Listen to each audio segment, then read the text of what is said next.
Buenas tardes.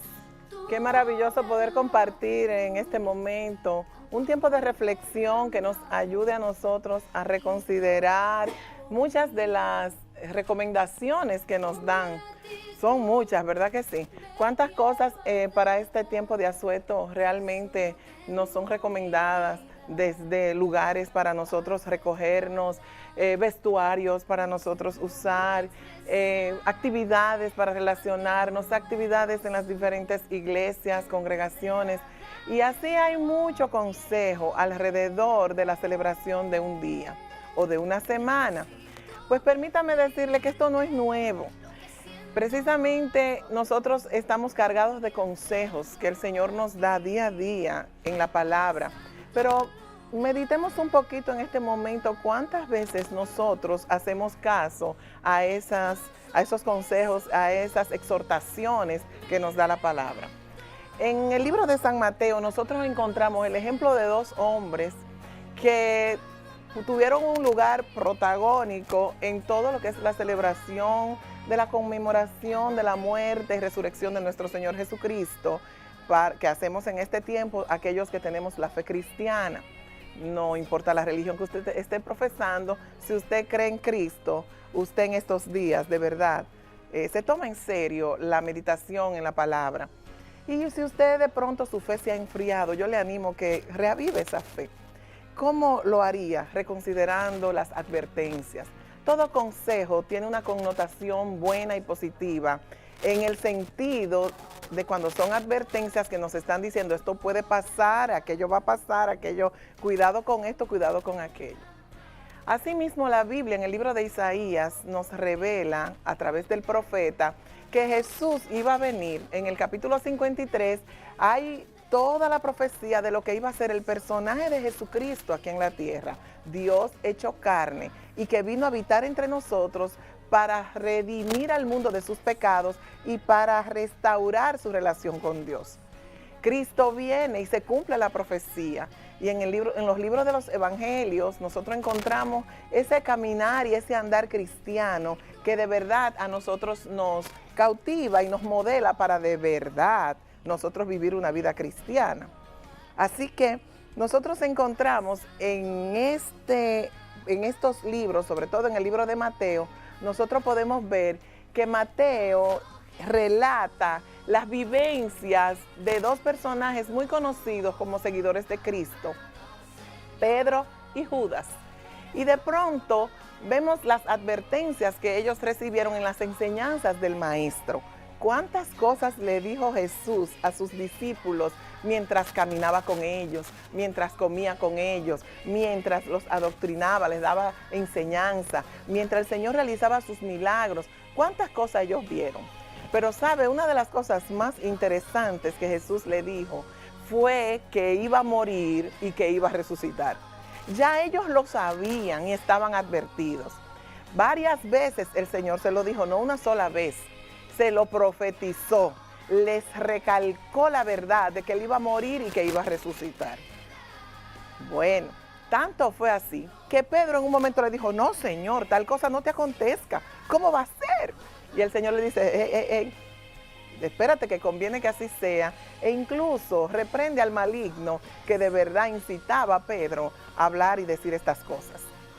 Jesús, ya advirtiendo esto, le dice una señal a Pedro y le dice, mira Pedro, va a ser tal el acontecimiento que me van a buscar, me van a azotar, pero tú mismo me vas a negar 3 veces antes de que el gallo cante. No sé cómo Pedro tomaría esta palabra profética, pero de verdad que fue tremenda palabra.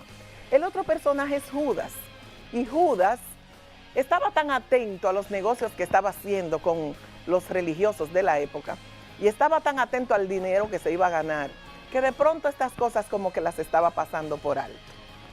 Quiero compartir con ustedes sendas lecturas para que ustedes puedan ver a la luz de la palabra algo muy importante que quisiera yo que usted dejara en su corazón y que en estos días medite en ello en verdadera reflexión para que usted pueda ser un cristiano, una cristiana genuina.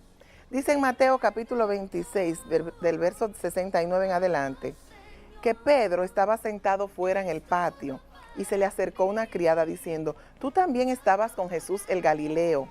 Mas él negó delante de todos diciendo, no sé lo que dices. Saliendo él a la puerta, le vio otra y dijo a los que estaban allí, también este estaba con Jesús el Nazareno. Pero él negó otra vez con juramento, lo juro que yo no estaba con él. Yo no soy de él, así lo dijo. Pero él lo negó, no, yo no conozco a ese hombre. Un poco después, acercándose, los que por ahí estaban, dijeron a Pedro, verdaderamente también tú eres de ellos, porque aún tu manera de hablar te descubre. Entonces, él comenzó, oiga, Pedro, seguidor de Cristo, comenzó a maldecir y a jurar, no conozco a ese hombre. Pero, usted sabe cómo, ¿verdad? Todo lo que pudo salir por esa boca de Pedro. Y enseguida, dice, cantó el gallo. Ay. Entonces Pedro se acordó de las palabras de Jesús que le había dicho, antes que cante el gallo, me negarás 3 veces. Y saliendo fuera, lloró amargamente. Ay, qué tristeza. Veamos el caso de Judas. Versículo 3, en el mismo capítulo 27, ahí en Mateo, dice, entonces Judas, el que le había entregado, viendo que era condenado, devolvió arrepentido las 30 piezas de plata a los principales sacerdotes y a los ancianos, diciendo, yo he pecado entregando sangre inocente. Mas ellos dijeron, ¿qué nos importa a nosotros? Allá tú. Y arrojando las piezas de plata en el templo, salió y fue y se ahorcó. Aquí vemos 2 personajes que andaban con Jesús. Y de pronto esto puede representarnos a usted y a mí. 2 personajes que decían ser cristianos porque seguían a Cristo. No sé de qué religión usted puede ser, pero si usted dice yo sigo a Cristo, usted está diciendo que es cristiano. Y estos 2 personajes se relacionaban con los líderes, los sacerdotes, los ancianos. Uno de ellos tenía una relación tan estrecha con Dios que en un momento el Espíritu de Dios dejó que una palabra saliera y fue Pedro cuando Jesús le dijo, ¿quiénes dicen que yo soy? Él dijo, tú eres el Cristo, el Hijo del Dios viviente. Había una revelación, había una relación y él le daba importancia a las palabras que Jesús decía. El otro se encargaba de administrar los dineros, los bienes para poder ejercer el ministerio del apostolado, pudiéramos decir así, del ministerio de Jesús en la tierra. Cuando llegó el momento de la prueba, y yo creo que esta semana es una semana de prueba, sí, aunque digan que es una semana de descanso, pero hay muchos corazones que están siendo probados y a los cuales el Espíritu Santo los va a confrontar.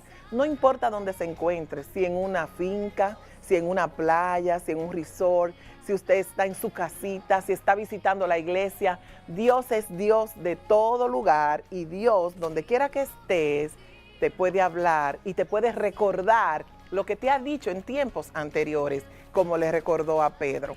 ¿Qué pasó? Cuando Pedro negó al Señor, le llegaron las palabras que ya Jesús le había dicho. Y dice que se arrepintió, lloró amargamente. Y él entonces entendió que había hecho mal. Pero Judas, dice la palabra, que fue cuando vio que Jesús lo habían condenado, dice que arrepentido, Judas se arrepintió, dice devolvió arrepentido las 30 piezas de plata a los principales sacerdotes. Estos no quisieron el dinero, él se lo tiró, así dice la Biblia, no es invento mío, y él entonces se fue, pero ¿sabe lo que hizo? Se arrepintió, pero fue y se ahorcó. Entonces, lo que quiero que usted considere en estos días es, ¿cuál es el tipo de arrepentimiento que está viviendo? Arrepentirse significa cambiar de manera de pensar. Y es necesario que nosotros nos dejemos examinar a la luz de la palabra como Pedro, qué obras no están bien en nuestras vidas, en nuestro caminar, que nos volvamos a Cristo. Todos fallamos, falló Pedro, falló Judas. La diferencia está en que no es solo arrepentirse, debemos arrepentirnos y apartarnos del pecado. Por lo tanto, es importante que en esta semana no solo usted piense en Jesús de manera romántica, ni confiese que usted cree en Cristo, sino que usted se aparte de las prácticas no cristianas. Y esas prácticas no cristianas están en la palabra del Señor. Así que le animo que en esta semana, usted donde quiera que esté, reflexione. ¿Qué me ha dicho Dios que debe ser mi estilo de vida? ¿Cómo debo andar? ¿Qué debo hacer? ¿Qué quiere Dios de mí? Y según lo que Dios te haya dicho, así lo hagas. Y te apartes de caminar por las sendas de injusticia y hagas para Dios una vida que le adore todos los días en Semana Santa y fuera de la Semana Santa. Oro por ti en este momento y te invito que le digas al Señor que entre a tu vida. Padre, en el nombre de Jesús, bendigo cada persona que está escuchando, que ha escuchado este mensaje, y te ruego que tú sigas convenciéndole en sus corazones y que tú provoques un arrepentimiento genuino en el que nosotros nos apartemos del pecado para alcanzar misericordia, que no seamos cristianos solo oidores, sino que seamos hacedores de tu palabra. Gracias, Señor, ayúdanos a ser Pedros, que aunque fallemos, nosotros podamos enmendar la falta, y líbranos de ser Judas y de nosotros irnos a condenación. Gracias, Señor, por escucharnos. En el nombre de Jesús. Amén. Que la paz de Dios sea contigo, que el Señor te bendiga y una Semana Santa reflexiva y en obediencia al Señor.